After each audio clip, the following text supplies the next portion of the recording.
This episode is brought to you by the feature film Wall of Flesh, a vintage comedy, streaming now on Amazon.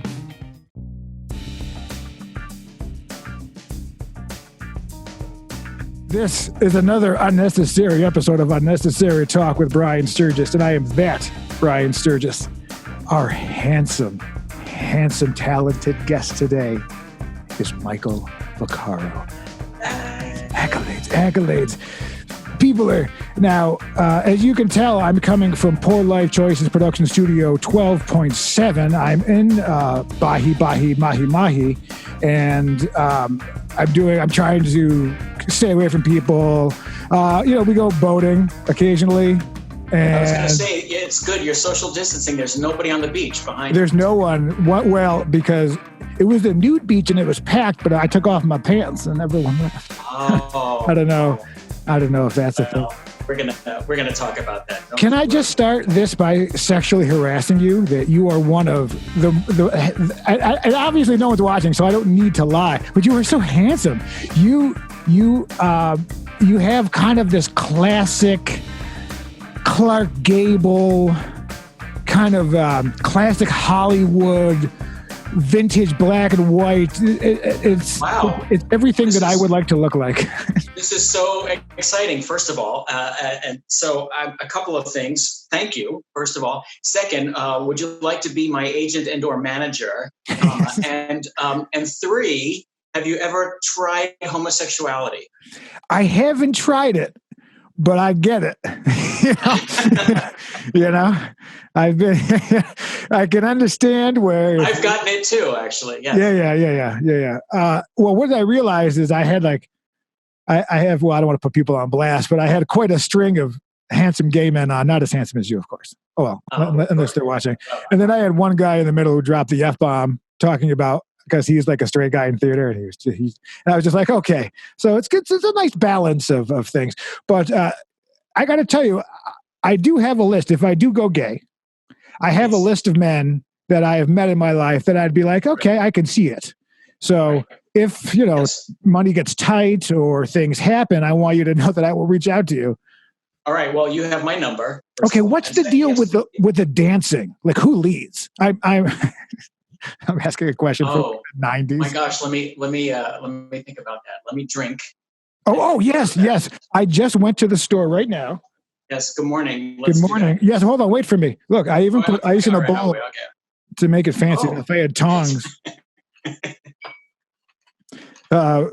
Michael agreed to do this because he just said we can only do it if we're drinking. So I said yes. And I went to the store and they were out of my booze, so I had to buy the Absolute on sale. Don't judge me. Right, because the truth is I have literally been doing nothing for the last 3 weeks except drinking and masturbating. Well, that's what you do. There's definitely that guy from Pompeii who was just cranking it out, and all of a sudden the ash came down and he's just frozen in time. We've all done that. Do you think during Hiroshima there's a little Japanese boy just trying, and he's like, and his mother's like, if you jerk off, the world will end. He's like, I'll try it. And he's just in there. I hope that's the case. I'm going to say yes to that because I hope that was happened. I hope that somebody was. I hope that a lot of people were doing that. Were masturbating and having tons of sex when that thing happened. I want to. There had to be, right? If you do the numbers of people, there had to have been people having sex at the time that the bomb dropped.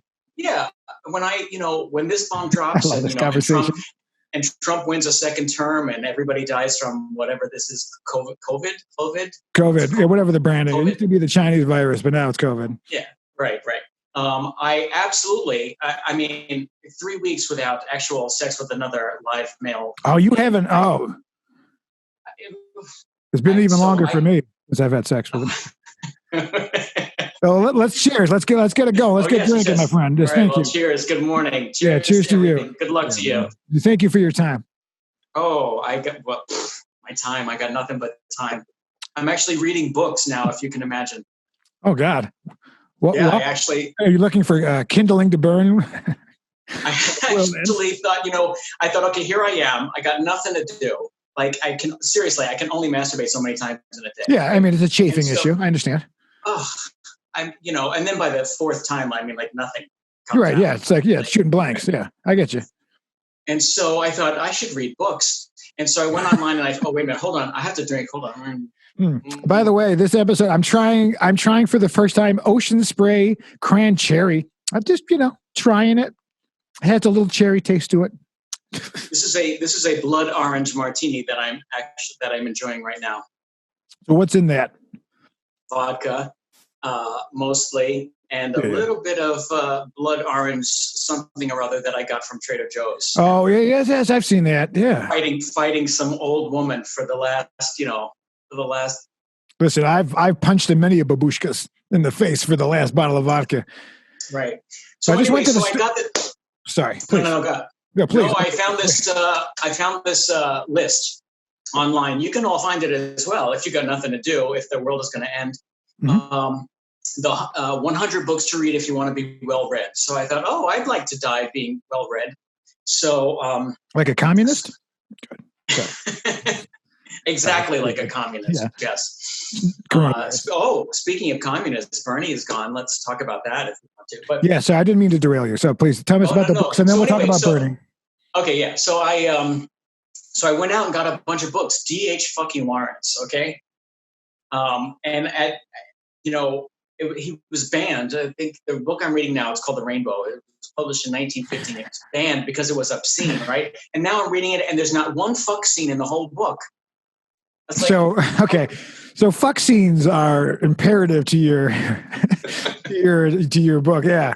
I mean, I'm hoping for some, like Charlotte's Web is on the list. I mean, there's got to be something in there with a pig and a pig and a spider. I don't know, something. What was the one that there was like the bondage one? It's like the Twilight one for bondage.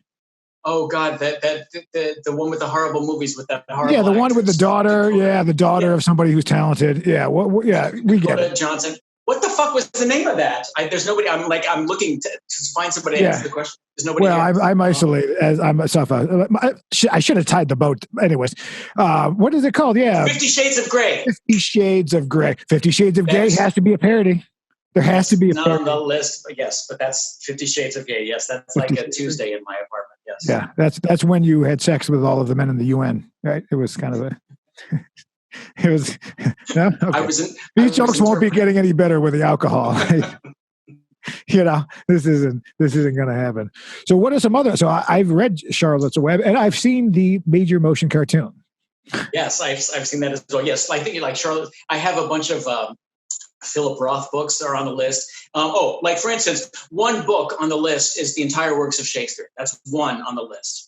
Oh, right. So it's going to be a long isolation we're having. I hope, hopefully, if I want to get through this list, like is this the penis Bible, which I see before me? Is that too soon? Yeah.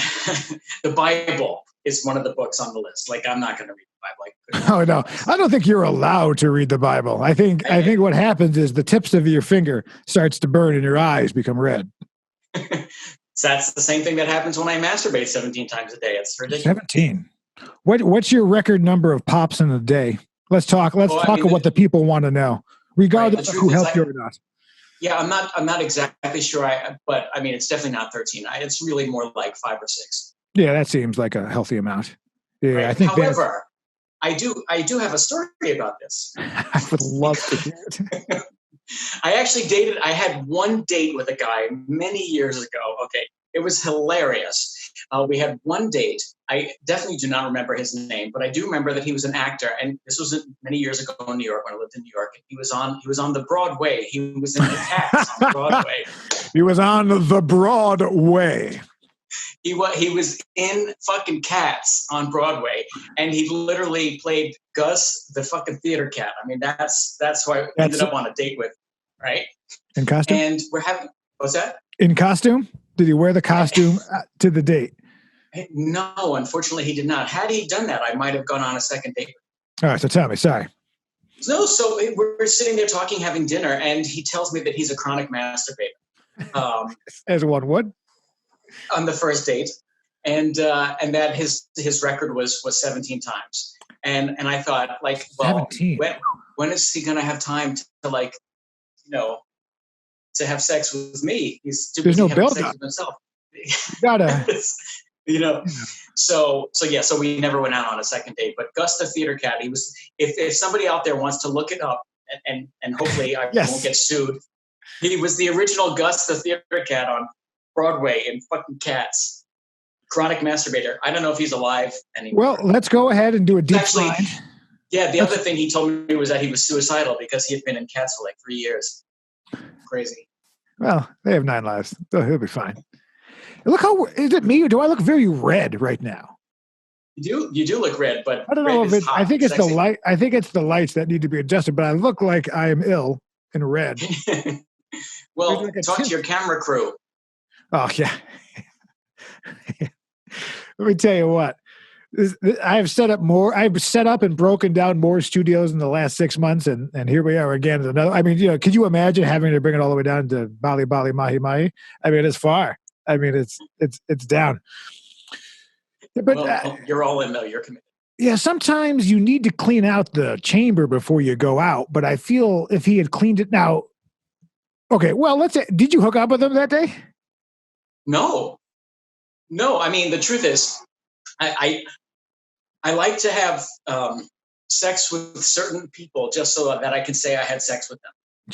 Sure. Like for instance, like channel. I mean, this is a not politically correct statement that I'm about to make. But for example, i.e., once many years ago, I had sex with a midget who had a gigantic penis, right? And he was not particularly attractive. It wasn't like I saw this guy and I was like, fuck, he's hot. But I thought, how many times in my life am I going to be able to have sex with a midget with a gigantic penis, right? And so I did it. So that I could like check that off the list, right? And the truth is, I should have had sex with Gus the theater cat, but I didn't because, I mean, the whole thing was just kind of, he didn't wear the costume, and two, he should have worn the costume. That's like the hot, if you're sleeping with Emmanuel Lynn or whatever, you want him to wear the Hamilton costume. You know what I mean? You want the whole experience. That's correct. So I'm going to follow up about the sex with the midget. So yes, please do. Was this like you saw him at a bar? Was this you met him online? The story, Brian, the story gets even better. I was at an orgy. I cannot wait. I was at an orgy, and there was, you mill about, you're naked and you're walking around and you're sort of checking everybody out, whatever. And off in the corner there was a big crowd, and it seemed to be focused on like something was happening in the middle of this crowd. And so I thought, oh, what's happening over there? And I go over, and in fact, there was this midget with this ginormous penis, and it wasn't just like big in comparison to him, right? It was clearly like on a 6 foot tall guy. So the Lord has made up for it in other ways. It's like where like blind people can hear like the wind or whatever. I think that's a myth, but yes, something like that though. So yes, so I went over to take a look, and there he was, and basically there was this whole group of guys around him just wanting to like suck on this guy's penis because it was just so big, or gag on it, I should say, not suck. Yes, of course, yeah, right? Gag. Well, what's the point of doing it? And so I got online. I was like, well, okay, take a number.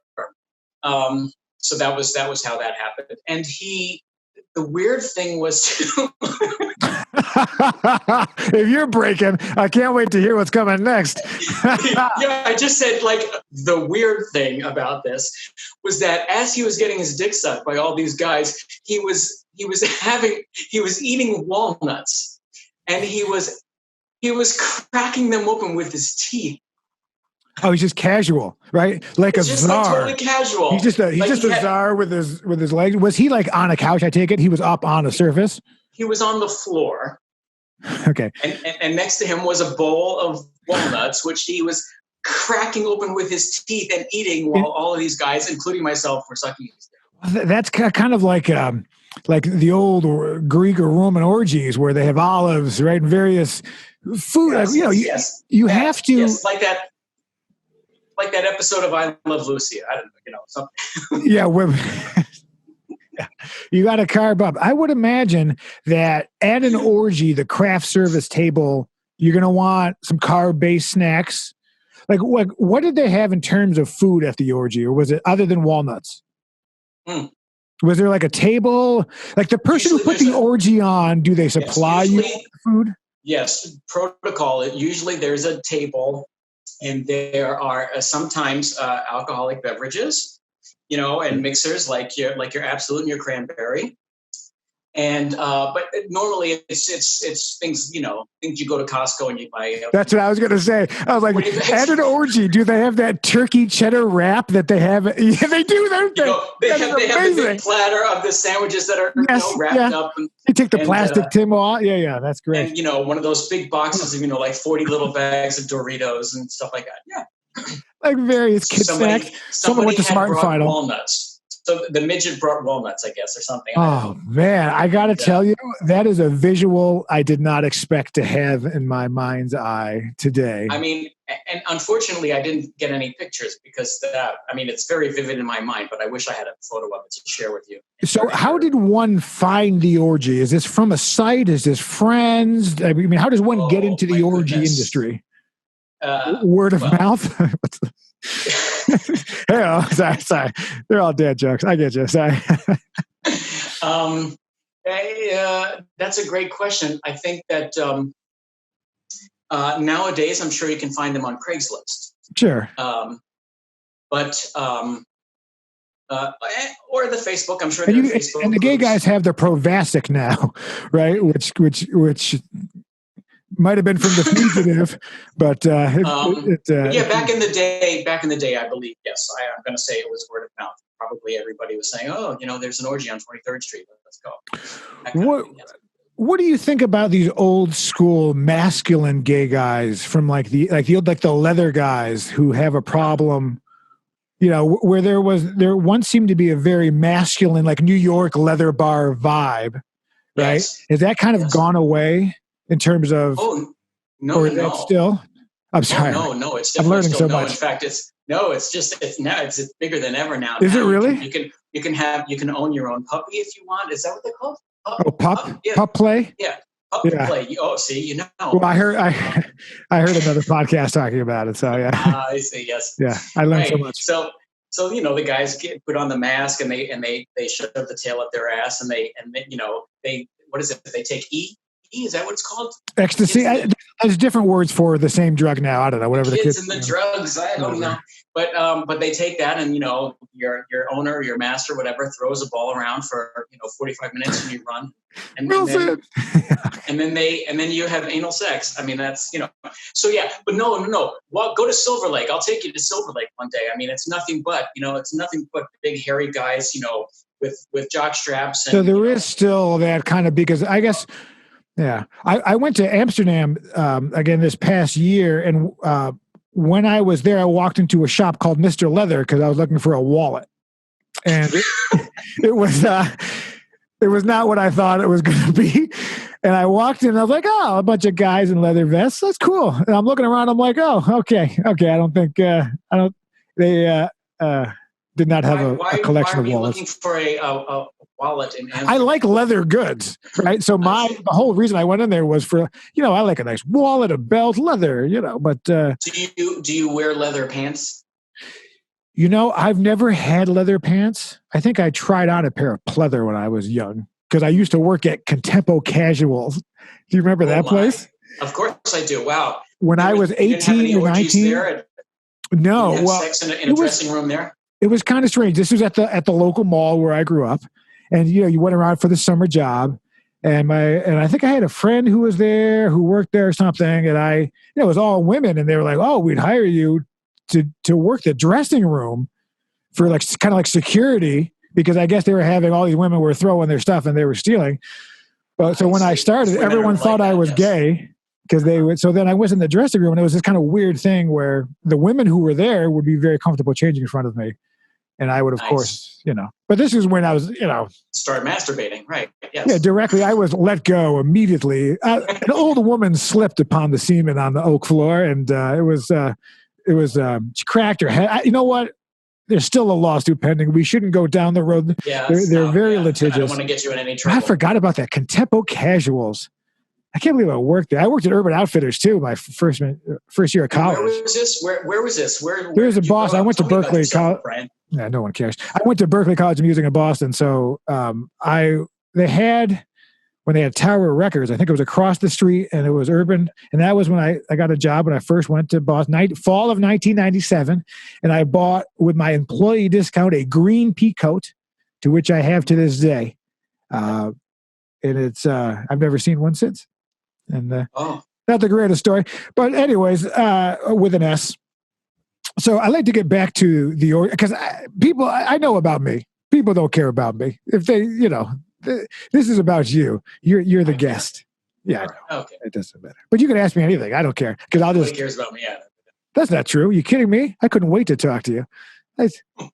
This is great. So, Michael, for all of the, by the way, our listeners are up to 7 million a week. Oh, yeah. I don't brag about it. I mean, if you look at the numbers, it might say a few less than that, but know that it hasn't caught up to the analytics. It's very complicated. Congratulations! I'm excited. So, we really went down a leather road there. So. I that often happens with me. Yeah. So there are still leather, like that 80s kind of police academy when they walked in and they're dancing, the Blue Oyster or whatever it's called. I have no idea, but yes, that absolutely still exists. Yes. You can walk into a bar in Silver Lake right now and just get knocked over by the smell. I kind of want to go. Now, I've been to, as you can imagine, working in theater or whatever you want to call it, acting. I have lots of friends. So I've been at a gay bar a handful of times. I've been to the Abbey like half a dozen times. That's where you can find an older gentleman with money, right? Yeah, that's not really a gay bar anymore. I mean, that's a gay bar once for, for bachelorette parties or what they're called. Oh, so it's yeah. That's kind of lost its vibe. So where's like the hot gay spot for all our homosexual listeners? Like where's like the cool one with the kids? Well, I guess it depends. It depends on what sort of subculture you're in. I don't know anything. Tell me more. Right. So again, like if you want the leather guys, you go to Silver Lake. You go to the Eagle, or you go out to the Valley. I think it's called Bullet Bar. See that, and this is so not my thing, but and I live in West Hollywood because I enjoy a cocktail in a glass as opposed to a beer. Being like, hey, Cranberry. It's all about clearing UTIs, Michael. That's right. Because I'm telling you, everybody rampant? Who gets the what's it called, the COVID-19, you're going to get a UTI as well. I'm just telling you. It's part of it. It's part of the symptom. You're going to get a UTI. That's just, and then Cranberry, good for you. Have you ever had kidney stones? I had kidney stones once. No, but it is kind of prone in the family, and I'm worried about it because I don't drink enough water. Oh, let me tell you. Well, you better drink water and all of that cranberry juice. Drink it all up. Apparently, I'm viscous. It's the most pain I have ever experienced in my entire life. I had it once, and I fell out of my bed, and I was crawling around the house, begging anybody to take me to a hospital. Like I'm getting redder from the lights and from the story. And I remember, I will never forget this. I was in the emergency room at the hospital, and I found out that I had the kidney stones. And this very wonderful Jamaican nurse came up to me, and she said, "Oh, child, this is the closest you're ever going to come to having a baby." No. Because the pain was unbelievable. And finally, some weeks later, I gave birth to something the size of a piece of rice. It was. You saw it? You saw the actual stone? You could see it? Yes, because they give you a little piece of calcium, right? That's what has happened. Whatever it is, I'm assuming it's something like that. It's a piece of something, and they give you a little coffee filter to be into for the next 3 weeks. And as you're screaming in pain. Man, this is. Yeah. Reminds me of a scene in the movie Wall of Flesh, if I'm sure everyone has seen it. With that, which is a cult classic, I'm told. Yes, it is. Rotten Tomatoes called it, please stop emailing us. But Rotten Tomatoes said unsubscribe from a general email. But there is a scene in the movie, which, that is based upon a true story. I thought it was a documentary. Well, you know what it really is? What that is a series of true stories that has happened to me when I was playing as a musician, kind of full time in New York and Boston. I used to go to Berkeley classes like Monday afternoon to Thursday morning, and then I'd get in my van, and then I'd drive to New York, and I'd play generally Thursday, Friday, Saturday, and sometimes Sunday night. I'd go back I'd sleep in the car. Classic. Did you end up in jail with a tranny hooker? Well, kind of. Things happen. Oh, my friend was having a party at Hamburger Mary's. Yes, and another place that the gays enjoy. I thought it was a burger place, so I went thinking I was going to get a hamburger, but I didn't even know it was a gay bar until I showed up. You can get a hamburger. Yes, I'm sure, but it was funny. And then I went. They were like, "Oh, we're at this club," so I stand in line. I go in the club. I'm waiting around, and I never realized how straight I dress with my dad jeans that are too tight and high, and my general head to toe denim. And I was there, and I'm like, "Where are these motherfuckers? Right? Where are my people?" And I'm waiting, and it was also drag night, so there's a lot of things happening. And after 15 minutes, they text me back, be like, "Oh, we changed locations." so I had to then get in the car, and then it was. But just while walking around, I really felt what I would imagine the opposite is like. Everyone can tell I'm straight. Like everyone can tell. With my attempted cowboy strut to overcompensate. But we're okay with the straight people, by the way. Just so you know, I mean, it's not, nobody's going to harm you. Okay. Yeah. I don't want one of the glitter bombs where I lose my eyesight. That's how they get to the gay mafia. There's like fucking glitter bombs everywhere. They blew up a 1981 Lincoln. It was just filled. So, yeah. Yes. I've had. Yeah. Sorry. Oh, you were telling me about, no, go ahead. Go ahead. Listening is important. I'm trying to, this is a skill that I'm doing. We have I'm learning to listen to other people. See, I'm not a very skilled interviewer, so I have to practice because this is, but I got to tell you, I'm having a blast for what it's worth. And I have been looking forward to talk to you because there are so many things I don't know. Oh, cheers to you. Let's have a cocktail. We'll take a moment.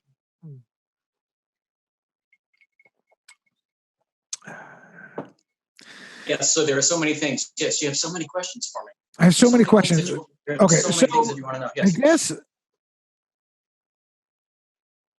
So let's see. We started with the midget orgy. What was the location of the orgy? Was it a hotel room or? No, the back of a Lowe's? This was years ago. I have. I don't. But was it in someone's apartment or a hotel room? Just I have been to orgies in people's apartments. I have been to orgies in the back of trucks. Because back in the day in New York City, of course, on Christopher Street, everything happened in trucks that were parked on West Street, on the West Side Highway at Christopher Street. This is amazing. I did not know this, but I want to know this for writing's sake. True. Well, so they'd have the big, the old U-Haul sort of trucks. Correct, and they would just park on West Street, and the back was open. And summertime for sure, spring and summertime in New York City, you'd get out of the bars at whatever time in the morning, 3-4 o'clock, until 4 in the morning. But and then you'd go over to the pier, and then classic gay guy. Just walk around and see who was in what truck and what was going on, and that was that was a fantastic Thursday. So you have to open up. So. Was open. Yes. So it was open, or you would have to open it, or was it like a secret? No. It was all open. I mean, nobody was trying to hide it. So there are basically giant, previously owned U-Haul vehicles that are debadged and now are open, and where there are just gay orgies happening. Correct. U-Haul.com is a sponsor of this show, and is also a sponsor of my herpes. Yeah, well, you got your Valtrex or whatever it is. I don't know. Provasic, I like that. Nothing works. Nothing works. Once every 5 years, I get a little flare up, and then I just cool it for a week. Oh, that's not bad. Once every 5 years. That's more than an election cycle. That's really, fine. It's really manageable. Yes, that's right. Yeah, so you've had it for a while, where it's like old school. Like it's like, you got it back in the days. So truck fucking, huh? That's fascinating. Is it? Yeah. It's so funny to me. I just totally take it for granted like that. Yeah, these are the things. Interesting. So the trucks are just open. Oh, I know what I was going to ask you about. We have apparently a mutual fascination with gay, naked, Wiccan people. Yeah, it was the gay pagans group. Is that from you? Is it you who's in the group? That's why it's you. I knew it was you. I knew it was you. I knew it was you. I knew it was you. That is amazing. I knew it was you. And again, they've gotten 400 more members since I posted that. Well, good. Well, thank you. Because apparently, yes, they need members. They membership dues and all that stuff. But again, it's the same type of thing. Like how, you're going to have sex with some gay naked witch out in the middle of the woods somewhere. How could you say no to that? Because now I can say, oh yeah, I had sex in the woods with some guy in a raccoon. I don't know, whatever. It's so weird with the post. I posted that. I've talked about this before. I posted that, and straight people didn't touch it. Straight people did not touch it, and comedy people, everyone's so afraid. But every single gay guy I know commented and laughed, because that's just, it's just funny, right? I mean, right. But people are so sensitive. Weren't they levitating or something like that? Yeah, it's you're welcome to, they're also a sponsor. It's the Gay Pagan Group. And they have now like 7.2 thousand members. And it was just an image, and it said, based upon your interest, this is the group you may want to, or whatever it said, right? And it was the male gay. So I just posted a picture of this, and all of my gay friends obviously thought it was funny, but I noticed that straight. It's so weird with comedy now. Everything, and my style of comedy. I'm an old school guy.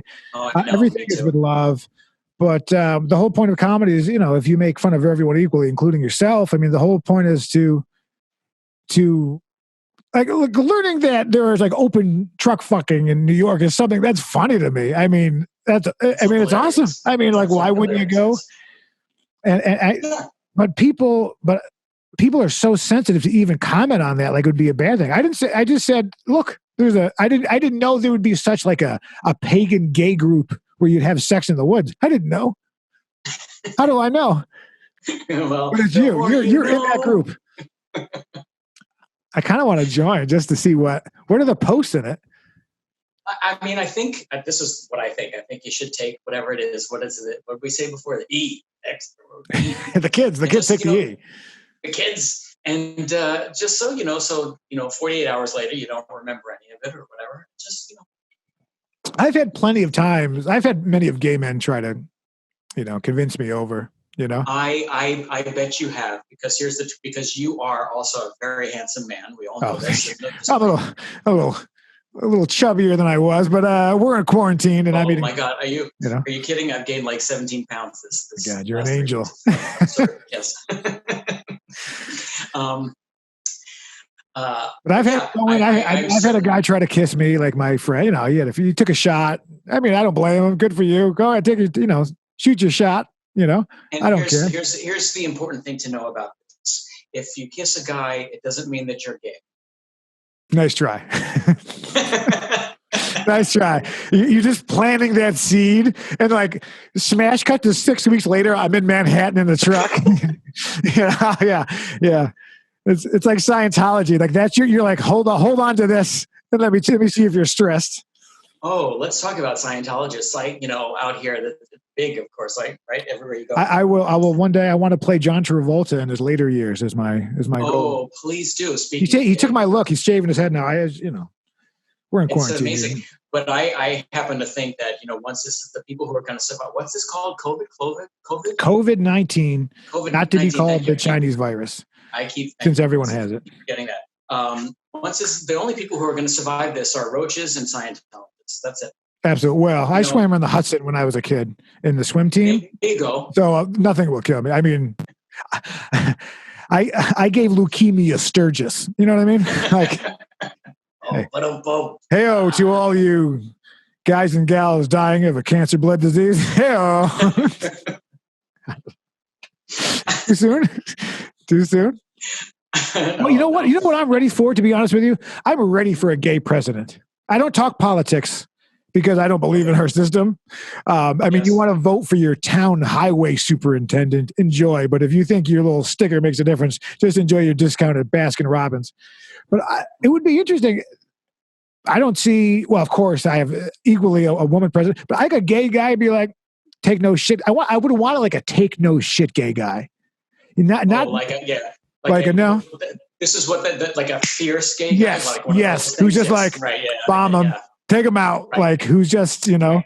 Well, first of all, I will say that I think that I'm sure we have already had a gay president. Buchanan. Buchanan is speculated to be gay. They were found several letters from him and a lover, and his wife apparently was very handsome. And so the rumor of Buchanan, and Abraham Lincoln. Okay, so that I've heard that because he married an old in the Spielberg film, but but yes, yeah. Well, she was a crazy, classic crazy bitch that married Todd. I don't want to talk about Sally Field. He did have a beard. Heyo, gay joke. So we've already had that, and two, I think it's time. I mean, what's his face? Pete was certainly not my favorite. He was certainly not my choice. Oh, Buddha leg or something, whatever his name was. And had nothing to do with him being gay or not. I didn't even know he was gay. That's how little I follow it. Oh yeah, see, I don't believe in American politics. I'm a libertarian who has to pay taxes. So Oh, libertarian. Wait a minute. So that I'm just using that as a title. I couldn't describe what it means. It just means I don't want to keep giving all of my money away. You know what I mean? to various politicians and the owner of the Kraft Corporation. I'm a little bit of a political junkie. I watch nothing but Rachel Maddow 24/7. Really? Yeah, you two have the same haircut. Everything that lesbians, and we have the same haircut except mine different color. By the way, I like that you've grown out. You've become a silver fox. Thank you very much. I like it too. I'm not trying to sleep with you. I mean, a couple more of these, but I got to tell you, you pull off the you pull it off. Well, let me tell you, thank you very much for that. And ever since I finally, gave it up and let my hair grow out. I think it makes you look younger having it, believe it or not. Because everybody can always tell, like hair plugs or any sort of bullshit.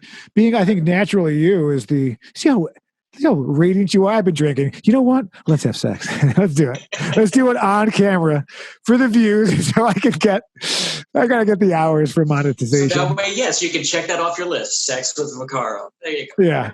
Well, yeah. Interesting. Oh. And the more I drink, the more I'm okay with it. All right. Yeah. Drink up.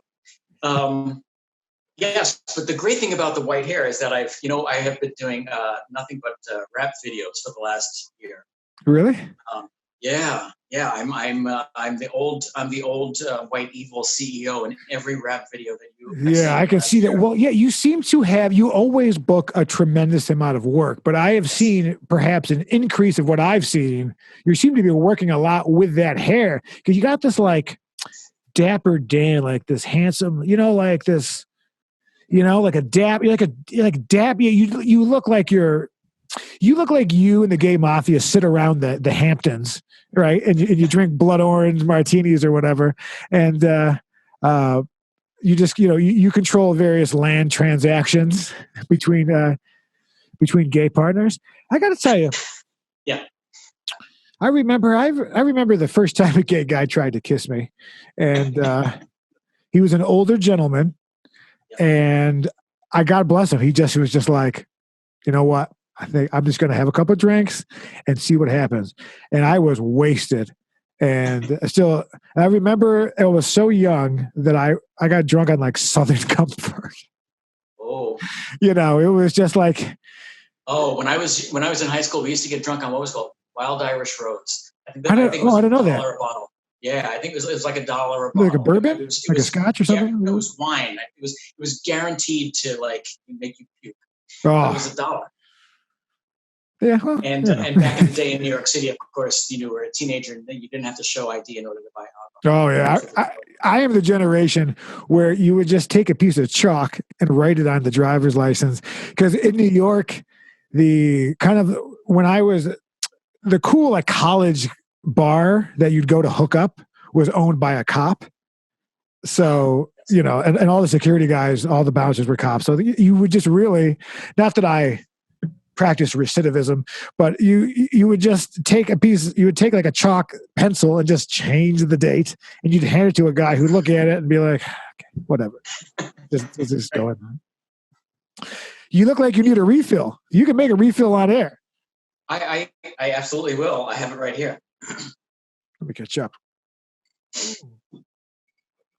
I'm enjoying talking to you. We really always had I've always found you to be very talented and very easy to talk to. Like you have you know, a lot of people in this industry, because we're big shots, we're big Hollywood actors. You know, everyone is so full of it, but you kind of have a genuine quality. Yeah, sure. But you have like a genuine quality to you, which is why I think we get along. And you were in the movie, which I love you forever for. You were in Wall of Flesh what did you play? Well, his name was Jack, I believe.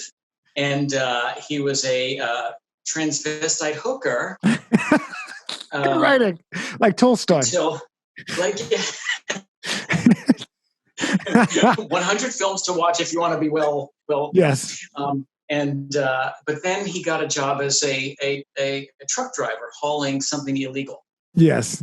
So spoilers, but you saved it. You came back. Your character, your random character comes back. You want to talk about an interesting time of writing that sort of project.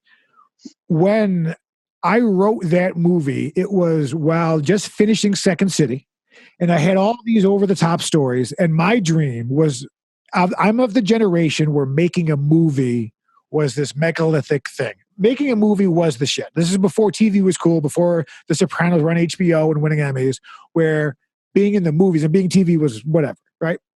So we know in this town, it's very difficult to move up the ranks, and half of it's, you know, luck meets preparation. But making a movie was very important to me as a personal goal. So as my first one, I just took all my stories and I just made a ridiculous project of no social value whatsoever. And instead of going to film school, I decided to make a movie to learn the aspects for a third or a quarter of the price and just make a kind of a crazy movie. Now, it kind of dragged on because of various things, and it took up a lot of my time and effort, which I probably would not have given to a project like this, because the next project I'm doing is all like mob, shoot 'em up, you know, Joe Pesci sort of thing, the complete opposite. But I wrote a movie which was kind of making fun of these 80s and 90s movies, and there was a whole vintage vibe to it, where the jokes, it's all satirical. You know, if you're taking any of this movie seriously, you've missed the point, right? Everything is over the top. Everything is a dick joke. Everything is the Cars, the Blues Brothers. It's supposed to be what it is. But there were a lot of jokes that are kind of these old school jokes that when I wrote it were kind of easy writing, right? I'm learning on the first one. But the industry had changed by the time that while I was making the movie in post, the entire kind of globe had matured, where, you know, in a good way, where these sort of jokes were becoming not as funny and not appreciated because they're taking it as you're making fun of groups, or you're making fun of people, or it's sexist, or my character is a misogynist, and that's the whole point. But the whole industry, while making a movie that's making fun of old-timey movies, had changed. By the time it was done, it was like, you know, right. It wasn't totally a sort of... and you have to, you know, with anything, you have to know your demographic. You have to find your people. People will find your movie. Right. And there are obviously many, many people on the planet who don't give a fuck about it, stuff, like myself included, and would enjoy a movie like that. My question is, do you have a favorite movie? Like, do you have a movie that just like you saw it and like changed your life? Yeah, well, the Blues Brothers. So Wall of Flesh is based is all of my stories as a musician, kind of mixed in, And the Blues Brothers was the movie that got me both into music and blues and funk, and at that time when I was very young, and into the movies. So in the movie, Josh Willis's character is named Jake Elwood, and I have a bluesmobile. Like it's an obvious. I'm taking all of these things and giving it, my homage. So that movie for me changed everything. It got me into the music. It got me into the blues. And obviously, it's two white guys on SNL, but that got me into the original stuff. And I think that's why I wanted to make this satirical kind of Blues Brothers getting. I mean, the whole thing is the trailer, which is done. Actually, the trailer has won a bunch of awards.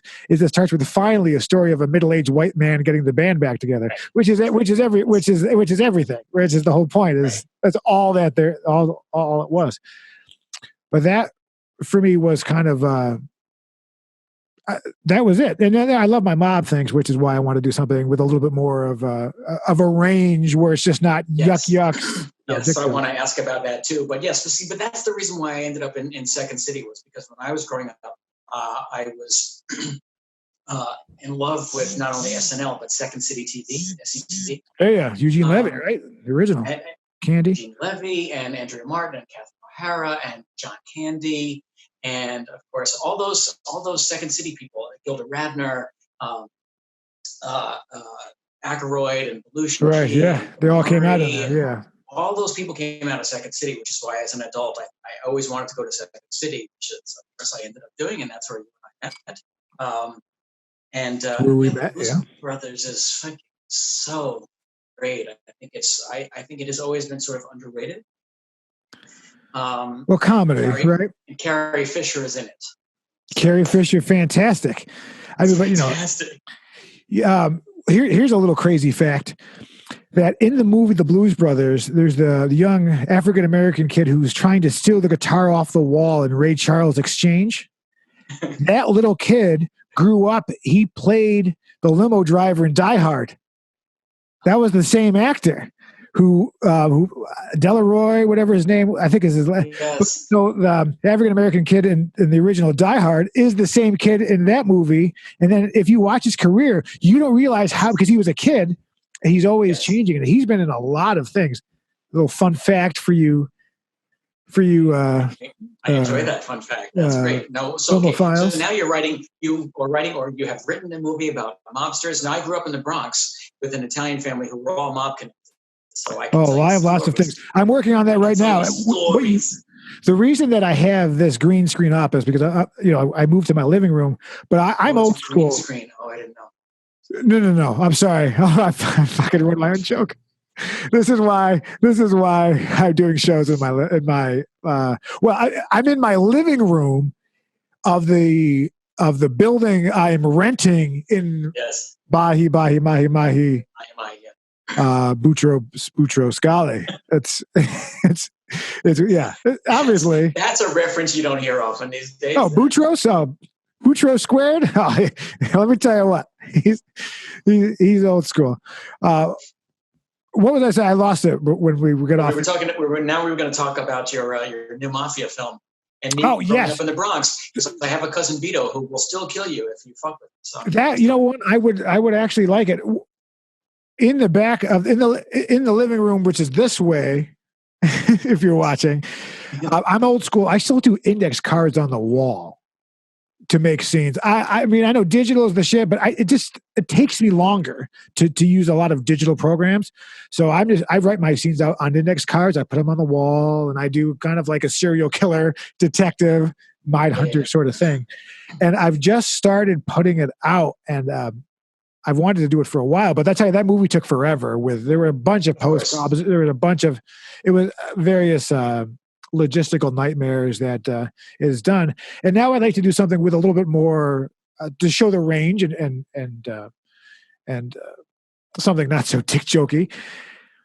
And the mob thing is basically it's a lot of my father's stories too, who grew up at a time. My father's 92. So he grew, his kind of prime was that Mad Men era and small town politics and how things got done. And it's I'm looking forward to getting it out there. So any sort of I mean, I'm on the index card portion of it. That's how nascent it is. Gotcha. But where did your father grow up? Where did he live? Well, he grew up upstate New York, so around the Albany area. There's various. I think he was born in like Oswego or Herkimer. He grew up in that area there. But it's basically outside of the Albany area. There are lots of these small towns, and the small town politics and the people. I mean, you're talking about 6 people in a small town that kind of control everything. And my father worked in the justice system for a lot of years, so he has lots of stories, and it's just interesting to put those on. And I obviously would like to do something. I mean, I love Wall of Flesh as my student film, but I certainly don't want to put that out there as it's what I learned on, but I don't want that to be I don't want that to be my fucking opus. You know what I mean? I want to do something where, well, yes, my father's sad Irish eyes don't watch it. You ever try to watch Wall of Flesh with your parents? With my 92-year-old father, who is just like, okay, just put it together, just hold it down for 91 minutes. He's got these old Irish eyes that are just like, why did you do something with your life? But so tell me about your mob connections, because so I grew up in the Bronx, and of course I'm a Sicilian. My parents were born and raised in Italy, and then they all came over on a boat. Your parents were born in Italy? Yes, correct. So you're first generation Italian. I am first generation American, Italian American. That's correct. I didn't know that. I did not know that. My whole family, they all came over from Italy, and wow. When I was a kid, they're all still alive. My mother's cousin Vito was the big one, and they were into either one of two things. Either they did real estate, or they were into garbage. Right? Yeah. Waste management. Waste management, right? And so, when I grew up in the 60s and the 70s, and Mario Cuomo was the governor of New York State. Just talking about him, yep. And if nobody knows this, Mario Cuomo was very mob connected. We all knew this. My entire family, they were all part of the Democratic Club in various different locations. So Democratic Social Club. The Democratic Social Club, that's right. All those people, Cuomo, and if you remember Geraldine Ferraro, who ran for vice president with Walter Mondale. All those people. Anyway, so they were all super mob connected. I could tell you all kinds of stories about them. Anyway, I'd love to. But they were all. I could still, to this day, Vito now, of course, has had children and his grandchildren now, and they're all still doing the same stuff. He's down. He's like murdering 4 or 5 guys a year. Like the production slows down of murder when you have a family. We all know. Yes. But murder not so much. But they will still break your kneecaps for sure. Sure. If I really wanted somebody, hurt, I could absolutely give a call, and 24 hours later, somebody would be in a hospital. But anyway, but my mother, she was, and I was a little gay kid, and I with your Tonatellas. And I always wanted to be an actor and a singer, and I was a 5-year-old kid, and I was taking ballet classes and tap dancing lessons and all that craziness. And so all these mob-connected guys in my family, they all wanted to back my career. I was going to be the new Donny Osmond, right? Yeah, cheers to that. And my mother, very much wanted me not to have any part of this life, and did not want me to have any be indebted to anybody in the mafia. And so sort of in my recording career, my superstardom as the next Donny Osmond. But we lived with these people. These were pretty. I saw how they operated. It was some scary shit. It's a different. It's funny. We think it's funny, and it is. Well, funny. Sure, it's funny in a cinematic way. Lots of gays in the mafia. Just telling. Really? Yes. Because all guys just want to get their suck. That's all. Yeah. Allegedly. I guess if you're giving out blowjobs.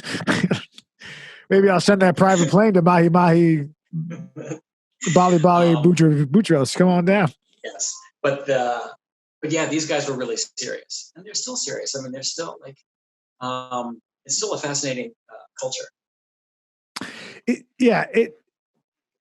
It really seems to be kind of like the anti-politics, where it's just kind of their own community where you're taking care of your thing, where you're taking care of yourself. It's your own social club, but it seems to be whatever. I'm not trying to go down a road here, but kind of series of honor. There's the rules. It's kind of like the military. There's general. I mean, there's hierarchies of things, and it's been around for a very long time. The Mestre de Journos or whatever, and there wasn't one cop who wasn't on the tape. Right? Yeah. I mean, what's the point of it? Yeah. Why would you become a police officer in New York City if you're not on the tape? Like, what's the point of joining? Yeah, we had this sort of like quasi Serpico guy in my family. I had these godparents. I put one in his bag. That's my Serpico. My godparents had a son. His name was Michael. Everybody was named. Yeah, sure. Michael, Anthony. Yeah, we get Michael or Anthony or Vinny or Joey or Sal. But his my godparents' son, his name was Michael. He was a narcotics detective, and he had a little bit of his own Serpico story because he was not on the tape. Literally, he was one. He was the one guy who wasn't taking money. Yeah. But it was all fascinating back then. So basically, if I need to do some character research, I can. I'll answer all of your. I can grease some palms. That's right. It starts with the palms. I'll give you Vito's phone number. Yeah, we can make him a producer. We'll make him like an associate producer. We'll give him some credits because all the guys want to be in Hollywood. I'm not sure you want to do that though. Oh, he'll end up owning he'll own the rights. Yeah. Interesting. Yeah. You'll have to give his niece a nice part. Hey, I mean, but see, that's how things happen. I'm okay with it. I was just in The Sopranos when they made a movie. I don't know if you ever saw The Sopranos, but Michael, he wanted to make a movie, so they get like Daniel Baldwin to be in it instead of Ben Kingsley.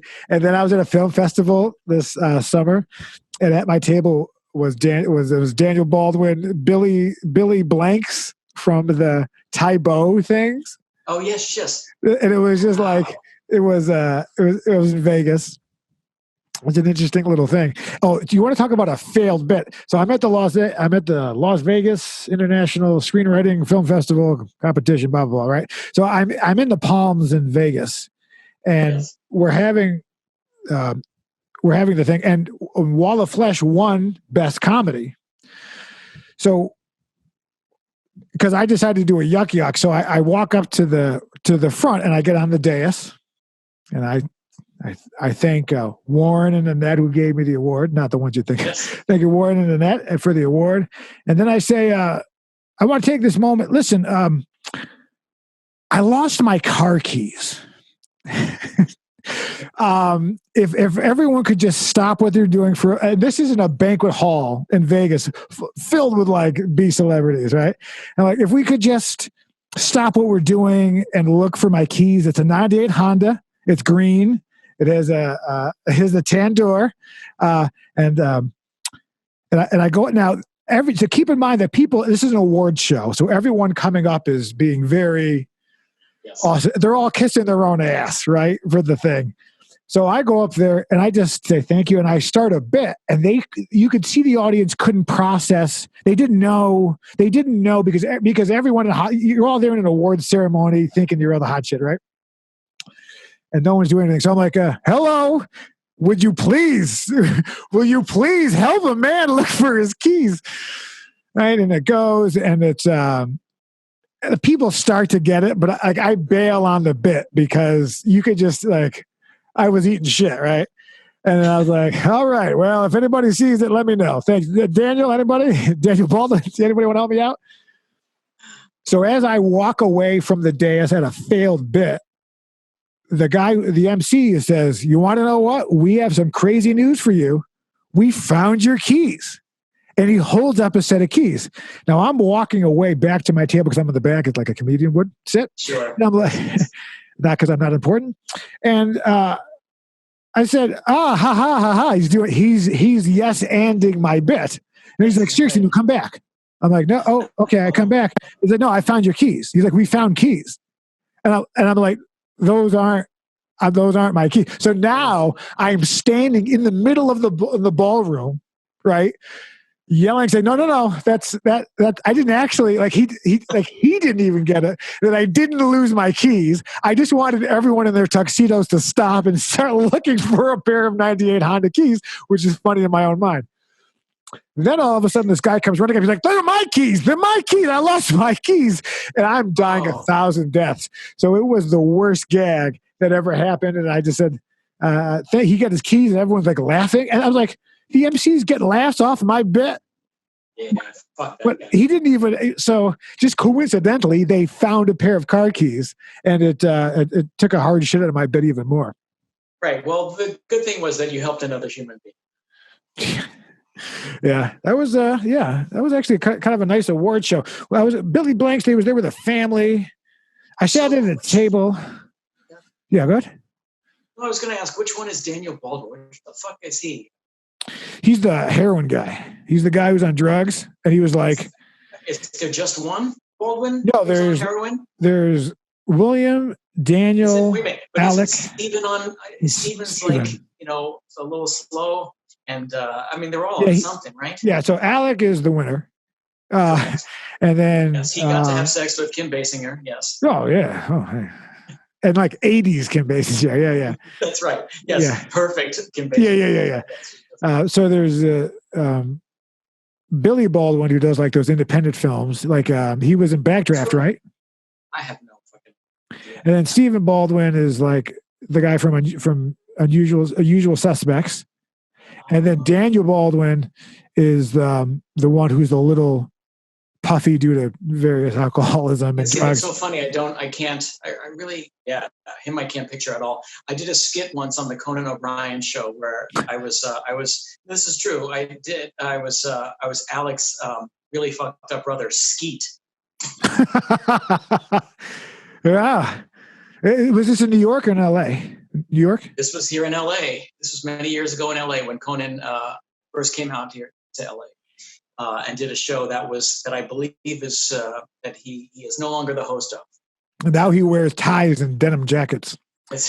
Yeah, I saw him, right? So they TBS fired his band, right? And they fired his Andy Richter, right? So they're like cutting for cost, right? So now his show is like Ellen, where it's now half an hour. Where he's a hateful lesbian. Happens, right? It's just, I think it's a half an hour and they're sitting at two tables and that's it now. And he just wears a tie and a little jean jacket, which you could tell some producer made him wear to look younger, that he would never wear in real life. Yeah. But they cut, think about the whole band. They cut that band. That band moved to LA, right? It's over now. I feel, when the show dies, there's lots of people on that show, but right. There was probably 10, 12 guys. Well, Mr. Vaccaro, I feel like this is the time. I feel like our session has completed. Our hour is up. I will send you. It's only been an hour. Oh. Oh, does the conversation feel longer? I'm sorry. I was enjoying myself. Well, burn on me. Burn on me. Does it feel? Oh, no. I've had a delightful time. I could do this the rest of the day. You have nothing else to do. What are you kidding? You couldn't wait. You couldn't wait for this. This is the highlight. I woke up and I shaved and I scrubbed. Yeah, you're handsome. I always forget to do this to the end, which is because I'm not a bright man. But give out your various social medias and promote anything you want to promote. I don't care. All right. Well, okay. So you can find me www.michaelvaccaro.com. There's that.